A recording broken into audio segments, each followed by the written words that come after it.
Welcome to the VoterTorque podcast series.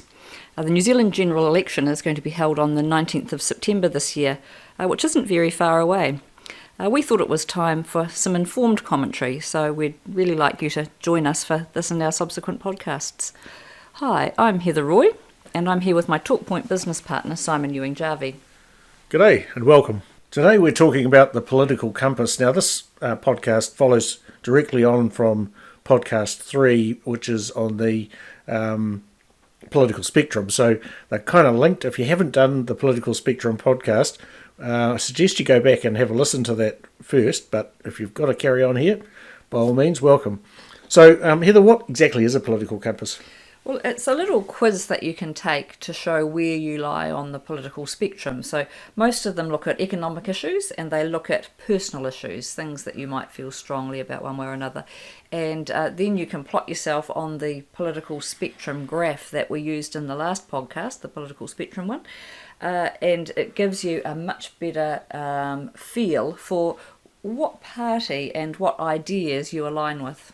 Right, so is there any one particular political compass?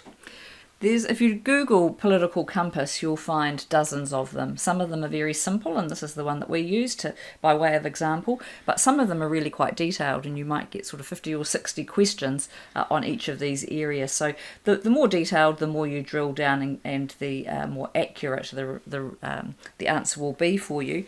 But there's nothing wrong with the quick ones either that give you just an overview.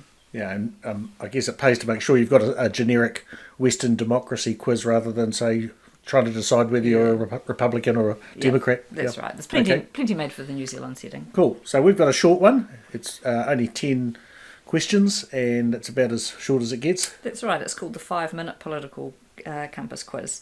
So I'm going to ask Simon 5 questions about the economy, and then he's going to ask me 5 about personal issues.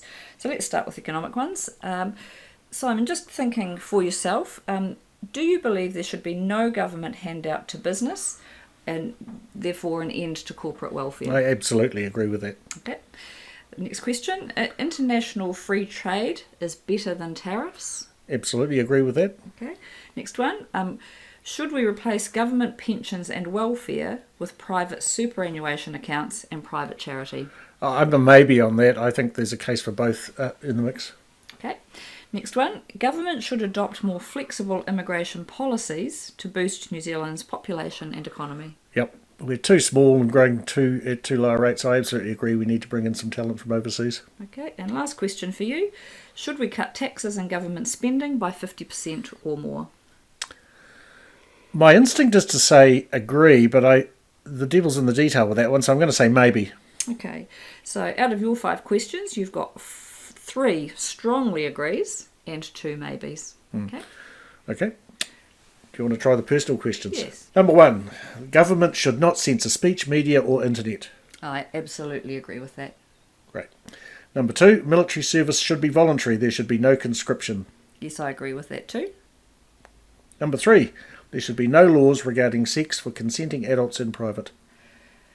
Yes, I agree with that statement. I think that what people do in the privacy of their own home, as long as it's not harming anybody else, should be a freedom that people have. Okay. Number 4, government should decriminalise adult possession and use of drugs. Yes, I'm going to agree on that because I'm more at that end of the spectrum. There's the odd case where perhaps I don't, but I think by and large we've created a lot of crime in areas that we didn't need to because of drug possession. Okay, last question. There should be no compulsory New Zealand identity card. I'm going to put myself down as a maybe for that one. I do believe that there are significant advantages to having an identity card or an identity number, but there are some privacy concerns around that. I don't think we're there yet, so I'm a maybe. So that was what, four agrees and a maybe. So that puts you strongly up the liberal end of the personal issues scale. And it put me strongly on the free market end of the economic scale. That's right. I guess unsurprisingly we end up in the upper right, which is where we used to practice and trade in politics. That's exactly right. And to absolutely be able to plot our space on the political spectrum, we'd have to do the other questions for each other too. Yep. But that gives people an idea. Cool. So if you want to find out where you lie on the political compass and then compare that against the position of parties in the election, you can, as Heather was saying before, get onto the internet, find a political compass, a set of questions, and plot yourself. Well, that's enough from us for today, but we'd really like to hear from you too. What would you like to know about election 2020?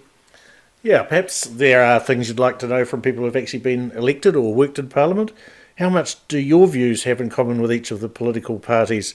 Sometimes that's quite surprising.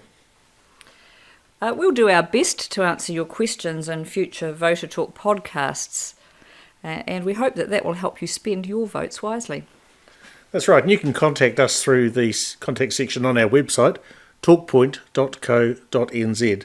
That's talk as in leverage, TORQUEPOINT.co.nz. You can also find us on Facebook, Twitter and LinkedIn. Thanks for joining the conversation. I'm Simon Ewing-Jarvie. And I'm Heather Roy. Talk to you soon.